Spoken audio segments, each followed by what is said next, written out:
Yes, you are listening to the Gridiron Stud Show. It is the 2024 football season coming your way. It is here just like that. What happened to the spring? What happened to the summer? It all blew by really, really quick, and we're here now. It's actually football season. Are games being played? No. But practices are happening, and before you know it, we'll be teeing it up, and we'll be going at it on the football field. And to be honest, listen, my co-host on the Two Chumps Football Podcast, Emil and I go off on and on and on about the moves that are being made in college football between NIL, transfer portal, all that good stuff. But I do have to admit, and we have said this before, the on-field product we are still excited about. We are just happy to see all that stuff. And with all of the movement that has happened in the last 2 years, last year specifically, with now a more grand Big Ten, a bigger SEC with the movement of Texas and Oklahoma into it. I am just looking forward to seeing how all of this stuff shakes out. Just as a program note, last week in our most recent podcast that Emil and I did on the Two Chumps Football Podcast, we broke down the Big 12, which I think is going to end up being a pretty interesting conference this year. There are a lot of guys right there in the middle, and it's going to be interesting to see how all that shakes out, who arrives on top, and then how many teams out of that conference go. Are we just going to have a heavy Big Ten SEC conglomerate rolling into that 12-team playoff, or will some of these other conferences throw teams in there and make this thing kind of look even, and not that it's the NFC versus the AFC, meaning the SEC versus the Big Ten when it comes to a 12-team playoff, which could very well happen. And I know fans will be up in arms if that happens. Hey, several things to tackle on the show today. Man, hey, what the hell is going on with Paul Finebaum? All right, we're gonna get into that. This man seems to want all of the smoke. I don't know what's up with his coffee. Is he just has the filter officially been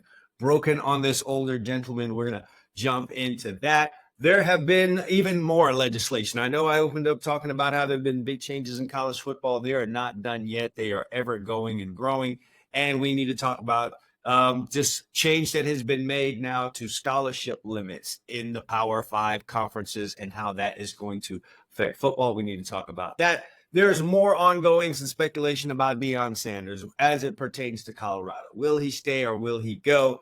One of his ex-coaches at the NFL level checked in with his comments about that, and I did find those to be telling. Alabama in 2024, they are without, for the first time since I believe it is 2000 and, don't make me guess, 2007, I guess. They are now 2008, 2009. Don't quote me on that. I should know that. But for the first time in a long time, they will no longer have Nick Saban patrolling the sidelines there. What does that mean for the team in 2024? What is their record? I'm going to give you a record prediction on Alabama. It's got a brand new coach, and it's not Nick Saban. And is Alabama's fan base going to be the worst ever? I'm going to talk about that. Plus, as always, some helpful recruiting tips for the youngsters out there. We're talking about the freshmen today. All right, let's jump into Paul Finebaum. I really hate when ESPN does this to guys, and they do it more often than people care to realize. It just seems to me like they will pull in one of their on-air talent, or maybe several of them, and tell them, either you get more controversial, you say more wild things on air, or we just don't have any use for you here at ESPN, ABC, Disney. Since Disney's saying this kind of stuff now, you know Disney. You've been there. You've been to Walt Disney, Disneyland. They dress up in characters that's supposed to be happy and fun, and you get on rides and you eat cotton candy and ice cream and all that fun stuff. Well, they're not playing around when it comes to ESPN, and it looks like Paul Finebaum has been the latest guy to get pulled into the room. If it's not one thing, it's another with him. Almost daily, he's coming out blasting folks and having the strongest and wildest comments, saying stuff I don't know that he would say face-to-face to people. His most recent victim is Matt Rule, who has returned from the Carolina Panthers a year ago and coached the Nebraska Cornhuskers, who are in the Big Ten. Now, all Matt Rule did during the Big Ten press conferences was say that he thinks 4 teams from the league should get in. He didn't say Nebraska. He didn't say that. All he says is he thinks 4 teams should get in every year. And is he wrong? I think there's 17 teams in the Big Ten now. If you're from a foreign land and you're just now here, don't have us explain to you why a conference called the Big Ten has 17 teams in it. It would take forever. And I don't think you would understand even after it's fully explained to you. Just know that money is involved. I digress. That's all he said. Didn't say Nebraska. Well, for whatever reason, that seemed to get Paul Finebaum. He ended up on Paul Finebaum's radar. And to that, Paul Finebaum got wild. And I quote, he said, man, stay in your lane. Job one, win enough games to get to some stupid bowl game. By the way, this is Paul Finebaum, like a bastion of college football, an ambassador for college football from a media standpoint, calling it a stupid bowl game. So if he's calling it stupid bowl games, what are we as fans out there to think of all these bowl games that pop off? But anyway, win enough games to get to some stupid bowl game. Don't worry about the big boys because you're not one of them. What is going on with the domed man? What has made him come on so strong of late when he is talking about college football coaches? There has to be a story behind. Why does he pick on these guys like this? Did these guys duck his show? Like, what's the deal? He didn't stop there, though. He goes, we saw what you did in the NFL. You were a complete disaster in Carolina. You somehow got the job in Nebraska. Somehow, Matt Rule is an accomplished coach at the college level. You can't hold what he did at the NFL against him. It's not for some guys. I spoke about Nick Saban. The NFL wasn't for him either. It's not like he went and killed it there. And there's a long list of guys who did not get it done at that level that were very strong college football coaches. Steve Spurrier did nothing when he went to Washington. You cannot sneeze at his ability to coach, especially at the college level. Nevertheless, he says, somehow you got the job in Nebraska. You're talking like you belong at the table with Ohio State and Georgia. You don't. Just try to win maybe 6 games. Quit choking, he says, in big games on the final play and leave the punditry to the professionals. Thank you. I got to ask you guys out there, what would you say to Paul Finebaum if he said something like that to you, to your face? I don't know. ESPN looks like Paul Finebaum is another one of your victims it brought in to just be controversial. It could be not for long with Paul Finebaum. If this stuff doesn't go over well, it doesn't really fit his personality. I mean, he's not been totally one to shy away from controversial sayings in the past, but this stuff seems a little bit more aggressive. And I don't know if it fits that guy, but ESPN always does this. Tell me if any of you guys out there have noticed it. You can drop a line to me in the comments if you have noticed that ESPN is like, this has happened to on-air personalities at ESPN, and it seems as though the bosses have called them in and said, get controversial right now or you're gone, pack your things, and all that good stuff. Sliding along, we have these new rules in college football, and that's, roster limits, and I'm not sure how to feel about it. I find myself having to comment on these things over and over. It's just changes. Am I being an old man and not liking the changes? I don't know. I don't feel any way left or right on this. The scholarship limits for the Power 5 conferences are now going to go up from 85 to 105.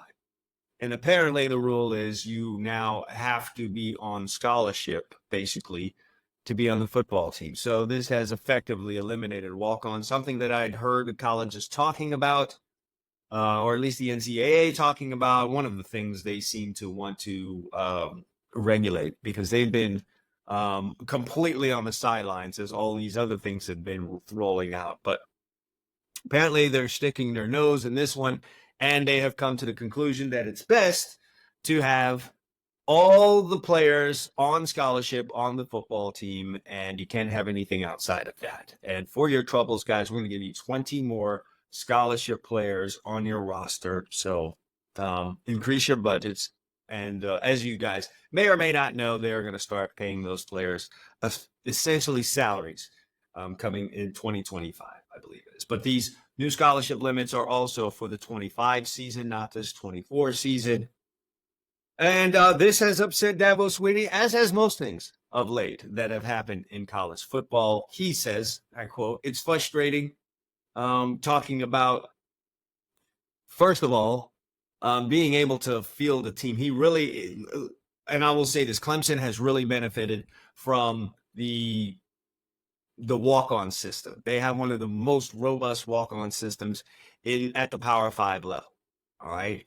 And so this effectively cuts all of that because now all of the players need to be on scholarship. And Dabo sees a problem with this. He also feels like this is going to be a problem once you get to bowl games because, you know, guys leave. That's just the reality of college football. We saw that with Florida State and Georgia in the Orange Bowl last year. Guys are going to do what they feel is best for them. And then, you know, I don't know that we can really fight them on that. Guys got to secure their future. And he seems to think, you know, when you have a walk-on system, especially what they have at Clemson, you could have 120 guys on a team. I think Clemson might have even had 130 guys on a team. And they make use of those 130 guys in practice because, as he says, guys just want to be a part. And they want to go out there and give the offense a good look. They want to give the defense a good look. And they want to be a part of all that stuff. And he says now when you eliminate those guys, and you got to have scholarship guys, you are essentially making that a problem. And he also states you've got to make the best use of your 17 hours a week that you get to practice. I think we all know that they go over that 17 hours. Nevertheless, there is a limit there, and he's worried about being efficient at practice. You know what I say, Dabo Swinney? This problem is a problem for all teams because it's not just for Clemson. Everyone is going to suffer through this. I understand that you had a very robust walk-on system. You know what? This is like the third or fourth time Dabo Swinney has come out and spoken strongly against a move being made by the NCAA. You know what, my friend? You're going to have to adjust. This is something you're going to have to start, you know, teaching your team. If you haven't done that already, what is football if it's not adjusting? You're doing that all game long. You're doing that all week long. You're doing it all season long. He's just going to have to adjust and figure out how he's going to make that 105-player scholarship limit work.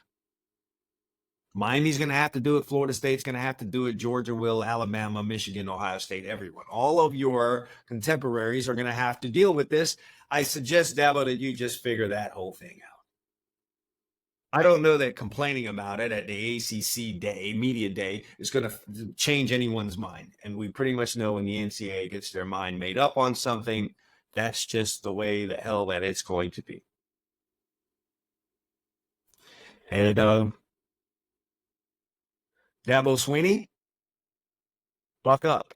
I don't want to hear any excuses either because we have seen Clemson falling back over the last few years. Perhaps that is this an inability and an unwillingness to really adapt to the new college football that's out here. Dabo Swinney and I are roughly the same age, so I get it. This is not the college football that he played. And, you know, fast fact, I played against Dabo Swinney in the 1992 Sugar Bowl, essentially national championship game, University of Miami versus Alabama. So we're roughly the same age, and I get it. It can be tough adjusting to this. It's not the college football he played. It's not the college football that he started coaching in, but it is the college football that's here now. You're still the coach, and the fans don't want to hear you bitching anymore. So you guys can let me know how you feel in the comments. Are you with Dabo Swinney on this? Do you like the fact that walk-ons are gone, and let's just have it 105 scholarship football players? Do we need the walk-ons?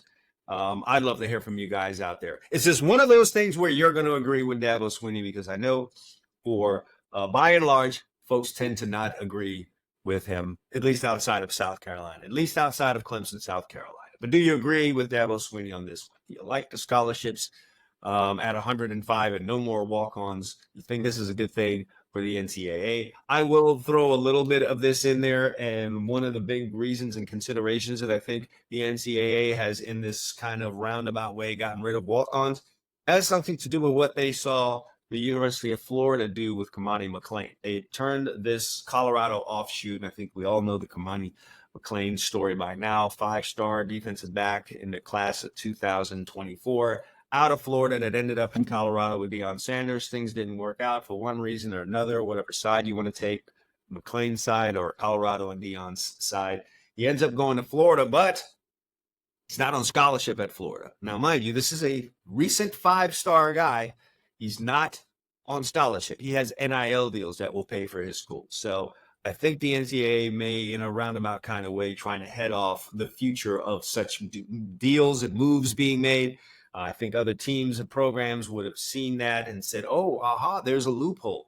We can increase the guys that are scholarship worthy by not putting them on scholarship and get around that scholarship limit by throwing NIL money their way. So I think that was a little bit of what was involved there. So going out of the walk-ons, I don't know how to feel about that in earnest, because I know there have been some of those walk-on stories are some of the great stories that are out there. There are a long line of guys that ended up being really, really great football players that were walk-ons. J.J. Watt comes to mind. I don't know if, how things get affected there. And then what do you do with all of those scholarships? Are we going to have walk-on type guys with scholarships? I don't know. I will say this, though. I think that increased scholarship limit might help out high school football players, which would be a big part of my audience. These guys have been getting punched in the gut over the last few years because of the transfer portal, which it seems where a lot of these top schools that are, with coaching staffs that are under pressure seem to go first. They seem to go to this is absolutely what a lot of them are doing. They go to that transfer portal first, and they're grabbing players from there before they head to the high school level. And guys who would get scholarships in the past are not getting them. So perhaps this does help. But again, we're talking about fringe players, and those are not what really makes up the rosters at Power 5 schools. So I don't know. If more of those guys end up going Power 5, maybe that's less guys that go Group of 5. And maybe there's more guys that can go Group of 5, since those spots aren't being taken by guys who would have been 5. Write that down. Figure that part out. Speaking of Deion Sanders, there's always this constant rumor and talk. I don't know what it is, where people want to speculate as to whether or not Deion Sanders is going to stay in Colorado. First of all, why do we worry about that? Do we worry about this with any of the other dozens of guys that hop around and move around every year in college football? I don't know why we have this obsession with it. Or maybe I do. It's because of his son, Shadir Sanders, possibly heading to the NFL, barring injury or something crazy happening. He is going to be a top pick, a top prospect for the NFL draft, and everyone is sitting around wondering if Deion's going to go follow his sons, both the actual sons and the adopted son, Travis Hunter, to the NFL. Even though he has clearly said, and I do remember the 60 Minutes interview where he said, I don't want to coach pro football. He's made it clear that he doesn't think he can motivate guys there sufficiently. Guys are getting a great deal of amount of money. He said during his playing days that guys getting very nice checks that just didn't want to play. And so he doesn't think he'd be able to handle that as a coach. And I believe him. I know, I feel what he said there. There are guys that are playing football that don't really want to. And sometimes money's not always a motivating factor. And he has said it. He likes this age level right here, being able to motivate, mold, influence guys and have an impact on their future as young men. And so I believe him when he says that. I don't see Deion Sanders going to the NFL. Do I see Deion Sanders staying in Colorado? Now that I'm probably less than 50-50. Barry Switzer, a former coach of Deion Sanders, kind of understands how Deion moves. And he just says, Deion is going to do what fits Deion. And I think Barry Switzer would understand it. And I'm not saying it from the standpoint of, Barry Switzer hopped around. He was at Oklahoma forever. But within that coaching at Oklahoma, he kind of did what he wanted to do. If you guys are old enough to remember the Barry Switzer that coached at Oklahoma in the 70s and 80s, you know what I'm talking about. He moved to the beat of his own drum, at times thumbed his nose at college football, and did some things that were considered not considered the norm. So Barry Switzer essentially did what fit Barry. And so he understands the mentality, and I don't think he's wrong when he says Deion is going to do what fits Deion, and I'm not mad at that. Like I said, we've got college coaches doing this on an annual basis, doing what fits them. They make those moves, and no one really sneezes at it. We might say something at the time, but what is all this pre-speculation about what he's going to do?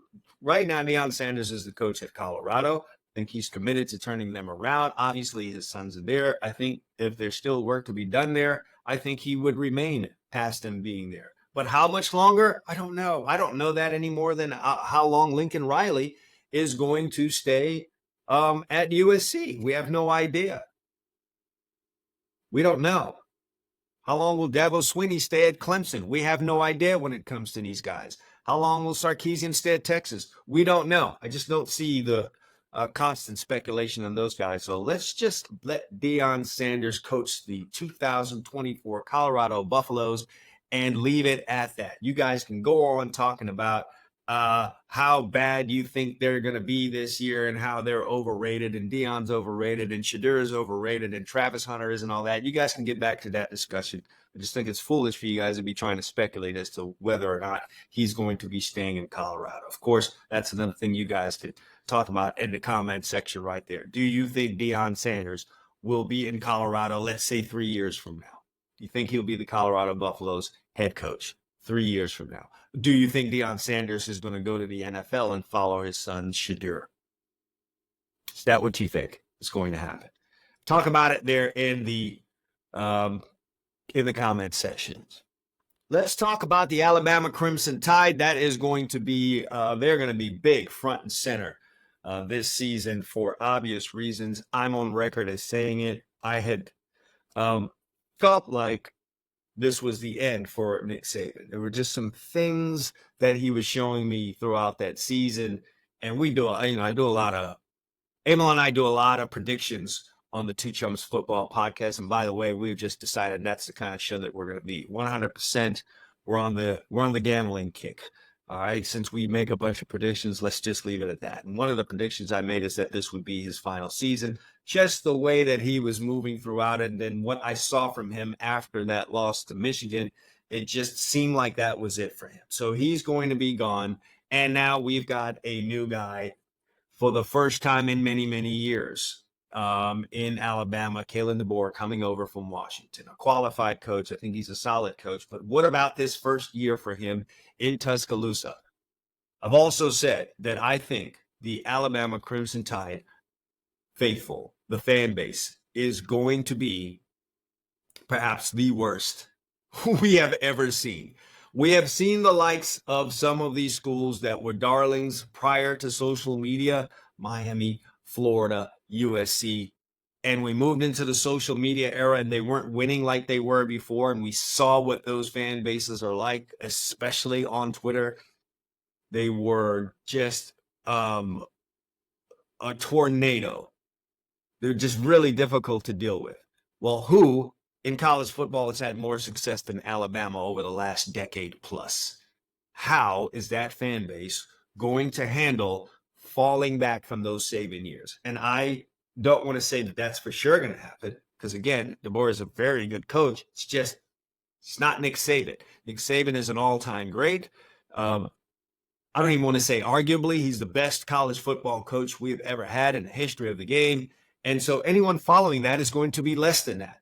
And let's be honest, things were sliding back slightly at Alabama, and it's a whole different ball game now. So how do I think, and we do a prediction show, we're doing our conference by conference predictions on the Two Chums Football Podcast. And by the way, we've got the ACC and the AFC West coming up on the show this week, by the way. Just a programming announcement. So check in on the Two Chums Football Podcast. We will lay all that stuff out for you, who we think, how we think that AFC West is going to shake out. What's the best way to go in terms of futures, over-unders for team wins. And we're also breaking down the ACC conference, so you don't want to miss out on that if I can give a plug to the Two Chums Football Podcast. And then later on down the road in a couple of weeks, we are going to be talking about the SEC. But ahead of that, I'm going to throw a prediction out. I reserve the right to maybe change that when the actual official prediction comes down. I doubt it, but you never know. Things can happen. Based on how I feel today. Brace yourself for this, fans, boys and girls. I think the Alabama Crimson Tide are going to finish at 8-4 this season. God, I just hit right there. 4 losses. When was the last time Alabama had 3 losses in a season? I really think I ought to look that up. But 4? Are you kidding me? Some things I've known about college football as I followed it for, I don't even want to tell you guys, at least 4 decades, is that a brand new coach is, I don't care where you are. There are some times when a guy steps in and it just blows up right away. It goes nuts right away. Urban Meyer would take over jobs and they would just, catapult right away. Urban Meyer was not taking over jobs where it was up here already. Okay. There had been a significant fallback, and he was coming in and cleaning it up, and he would make quick work of it. But this Alabama program is already up here. And now you're coming in and things are new. And there were quite a bit of transfers out. There was a lot of movement in there, and coaches moved.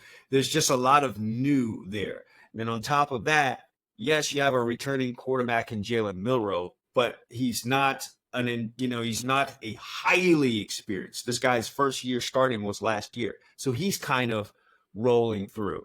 So this is kind of new for him. It's kind of even worse sometimes in your second season as a starter because no one really knew anything about you in that first year. Now in this second year, they've got a little film on you, and it can be tough treading, especially early on in the season.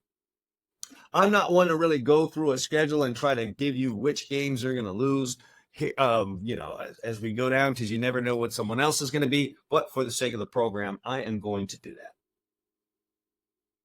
I think that Wisconsin game, the third week at Wisconsin, that first road game when you're a brand new coach is tough because there's a lot of things that have to be sorted out. Just the travel arrangements. What do we do? Where do we go? Yes, he's coming from Washington, so he has a routine, but that routine is going to be different than what they've done. Everything, I cannot stress this to you enough, is going to be new for those players at Alabama. It's new for the head coach because he's coming in from somewhere else. And that could be a problem. That Wisconsin game,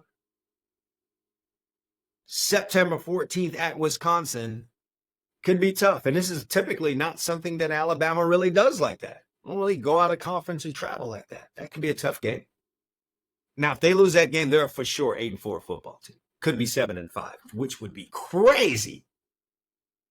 Tough game. You follow that up with Georgia. That's another reason why that Wisconsin game is going to be tough.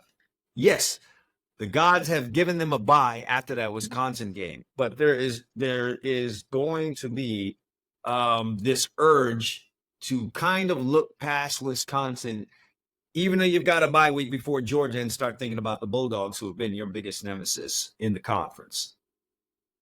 So I'm saying one of those two things are a loss. At Vanderbilt, we know what the deal is. South Carolina could be a surprise, but not really. You got them at home. At Tennessee, problem, especially for a brand new coach. That could be a problem. Missouri the following week could definitely be an issue. Yes, you get them at home, but Missouri is no punk anymore. Then you're at LSU. So you've got a 3-week stretch where you do Tennessee, Missouri, LSU. Folks, there's a loss in there somewhere, potentially 2. We're already at 3 if it ends up being 2 out of 3 of those teams are losses. Then you're ending the year at Oklahoma and then Auburn. Really strong chance one of those 2 games goes sideways. At Oklahoma, tough. Brent Venables is coming on, folks. I'm a Brent Venables fan. I'm a believer. Turned things around a little bit last year, and you see things moving in the right direction. I like for a coach to come in and have a bit of a slow burn.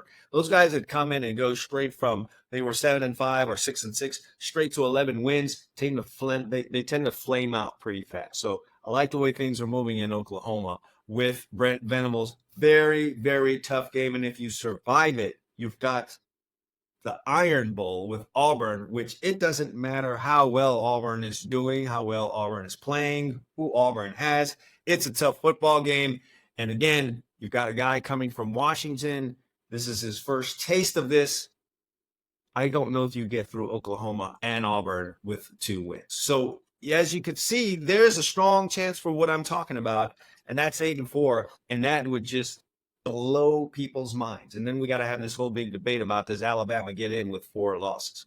That is my prediction, folks. Write it down. You guys can tell me in the comments how you feel about it. I think Alabama is an 8-4 football team in 2024. Am I nuts? Am I out of my mind? Am I going to get the taste of what it is I said, which is the Alabama fan base potentially being the worst we've seen forever? It could probably start right here in this comment section of the Gridiron Stud Show. Hey, man, it is what it is, right? Finally, I'm going to end this with some recruiting advice, because that's what Gridiron Studs is all about. It's all about getting guys recruited.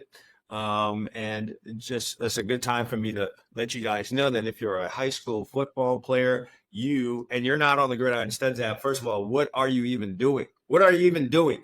Get on the app right now. You can create a profile, put everything in there that is needed for you to be recruited: height, weight, speed. If you're at your track times can be put in there.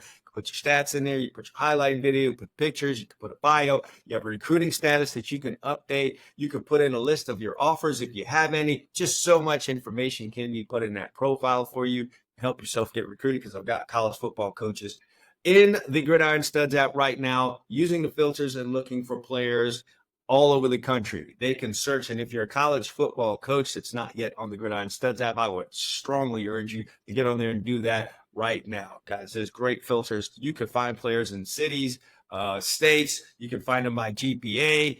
There's a whole bunch of a great search function in there. You can find guys in there, and then but I do have staff also, can recommend certain players to you. So if you're a college football coach, jump on that Gridiron Studs app right now. This is definitely a great aid for you in your college football recruiting, especially you guys in the group of 5, FCS Division II.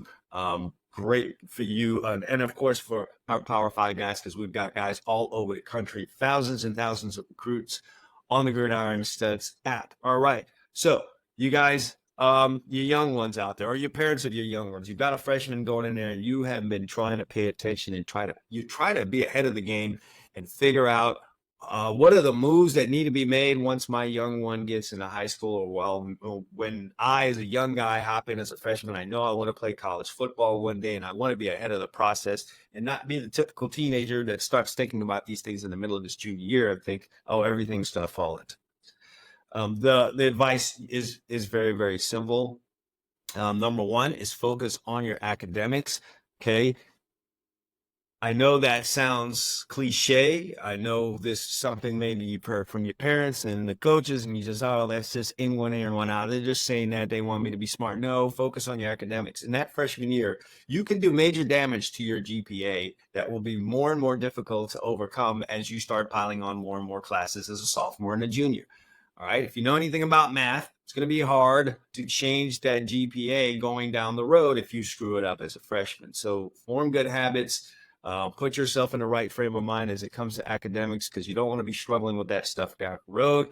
I'm sure that you think you're going to be a 5-star player, but what if you're not? What if you're not even a ranked player? What if that happens to you? Anything can happen. You can get injured, okay? Anything can happen in this college football recruiting game and during your high school football career. And if it comes down to you and another guy, you don't want to lose out on a spot because your GPA wasn't right or your test score was low. So early on, focus on your academic. The next thing is develop your football skills. You definitely need to be a good athlete, but also start developing your football skills.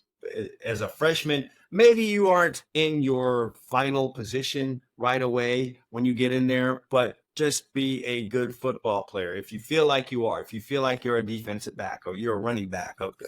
I don't need to really say this to quarterbacks, because quarterbacks have been into their training from quite some time.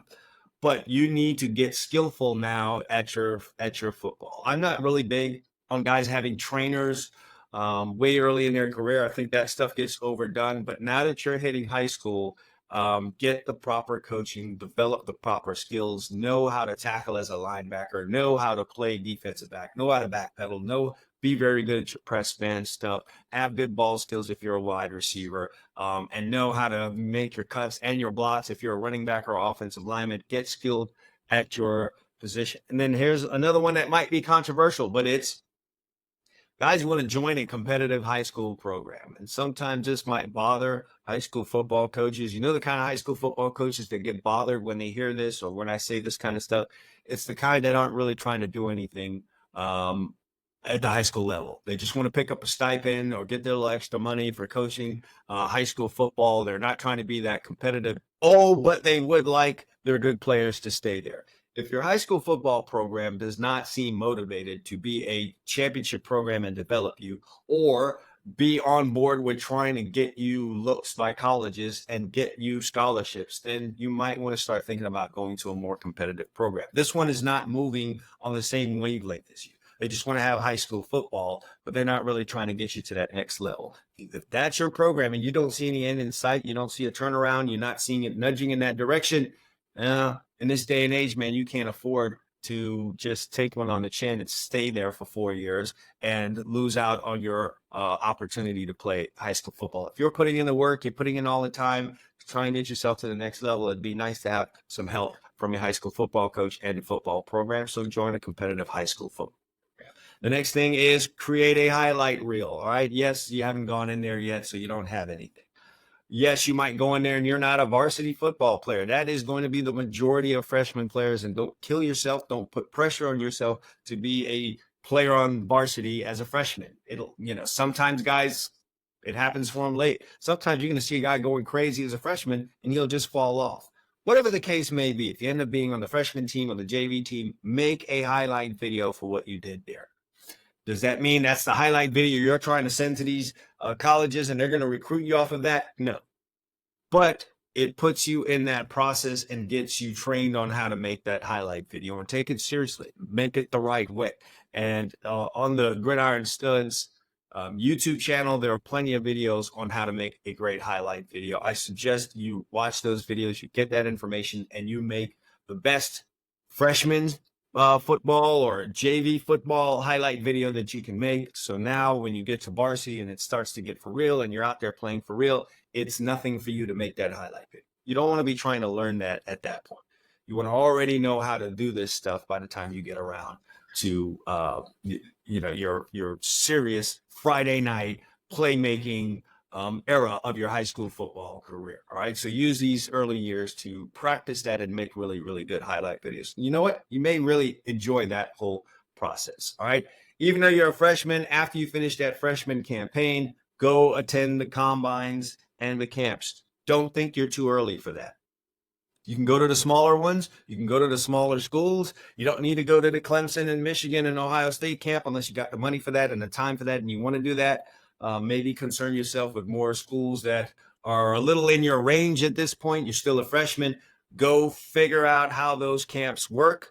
Get yourself in the mindset of how to compete. Get an understanding of what the coaches look for, how those camps run. And again, like the highlight video, you're practicing this because when it gets down the road, you become a junior, start going into your senior year, maybe even as early as a sophomore. If you're ahead of the game, you start going to these camps, you want to have an idea of how these things work. You want to perform at your best, and getting experience going there is going to be paramount. It's going to really, really just help you. You're going to flow easier at the camps when they start really, really meaning something. And there's a chance that the coaches might start looking at you. Again, it's another one of those things where you don't want to just kind of learn it when you're there, and it's important and it's time to be seen. You would have already been to a bunch of camps. Don't be afraid to go to those combines. All right. We could kind of talk a little bit more in depth about, whether or not you run 40s at these combines. Maybe some of these combines you don't want to do that. But I think as a freshman, there's no harm in that. Go run the 40. They're not going to hold a freshman 40-yard dash time against you. And if you're a skill position player, run track.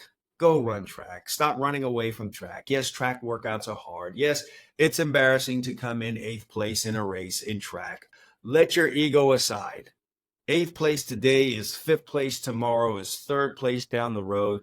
12 flat 100 as a freshman can turn into an 11.3 as a sophomore, can turn into a 10 something. And then once you start running legit track times, you are in. You are really, really in. The schools just tend to recruit you off of that. I don't want to sugarcoat that. They love track times. College football coaches. It's verifiable, and that means you have real speed. Not only that, it starts translating to what you're doing out on the football field. It will be noticeable, your change in speed and athleticism, when you start running track on the football field.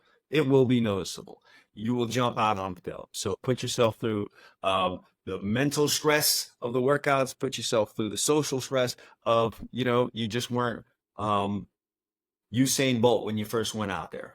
All right. But it's about getting better and faster and faster. You're not going to be a track star. All right.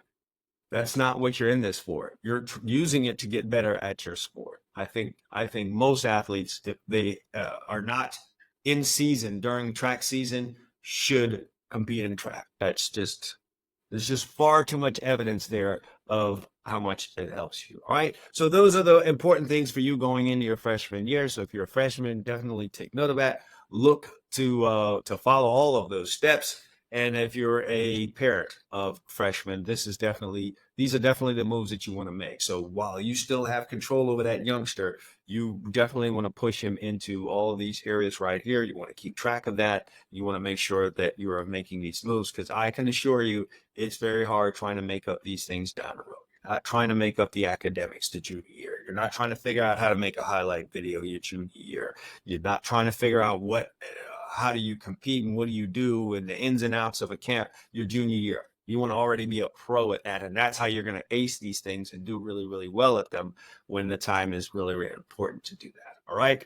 Hey, that's it for us here on the Gridiron Stud Show. Happy to be back. It's a new season, baby. We're going to be at you each and every week with the latest that's going on in college football recruiting, and then, of course, the great advice like this. Also going to have some interviews coming up, so you definitely want to go ahead and hit that subscribe button so you don't miss out on a next show like this. You're going to have to hit that bell, too, so you're notified the next time I have a great Gridiron Stud Show like this. Outside of that, guys, go ahead and hit me in that comment section. Love the questions. Could provide content for me down the road. Also love to hear you guys' comments on what we talked about here on the show today. A lot of great stuff, interesting stuff going on in college football. So hit that comment section, like, share, all that great stuff. Do that. And until next time, Gridiron Studs, be seen.